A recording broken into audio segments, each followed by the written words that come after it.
Good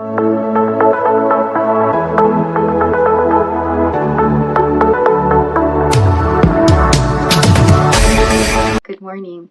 Recently, I've been rereading the book Strengthen Yourself in the Lord by Bill Johnson, and I want to share some of the things that I am relearning through this book.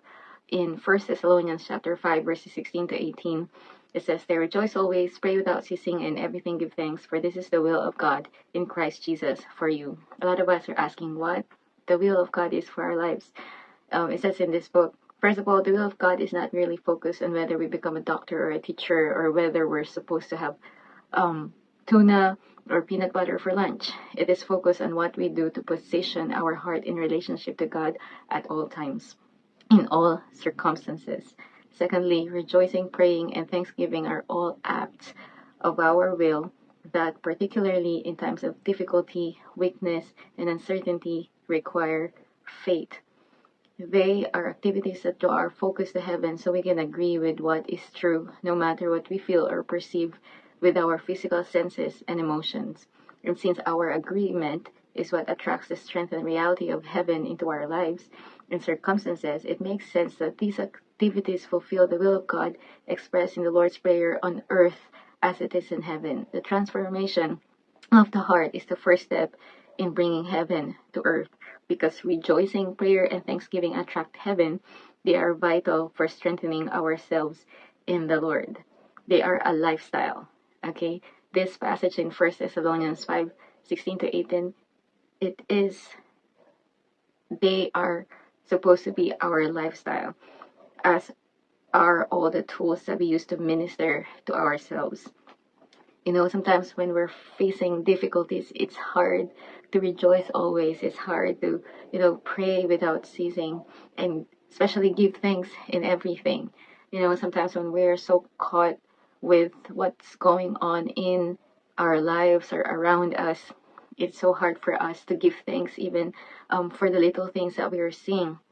Recently, I saw this like a reel on Facebook where they are teaching their baby, and I think the baby is only like 2 or 3 years old, and they're like, "Okay, what are you thankful for to God for?"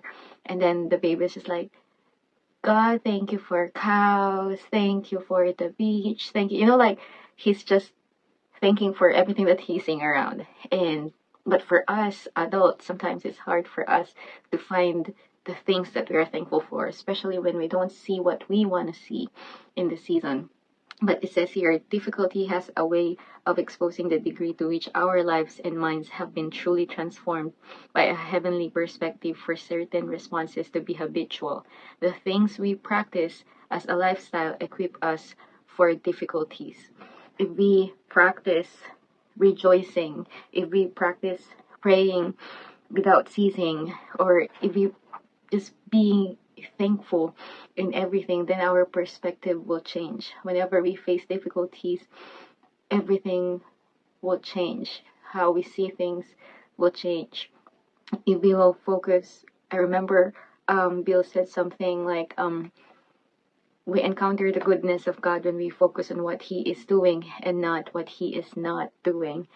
And I believe it's the same thing if we focus on giving thanks to the Lord for everything that He is doing instead of what He is not doing, then our perspective will change, our mindset will change. And even though we're not seeing in the moment what we are hoping for, but I believe that there will be a shift in our hearts, there will be a shift in the atmosphere because of what we are declaring. Because whenever we release praise and worship, whenever we release thanksgiving, it invites the presence of God to fill us, and like everything around us, it just fade away because of the presence of God in our lives. So today I encourage you to pray without ceasing, to rejoice always, to give thanks in everything. Have a good day.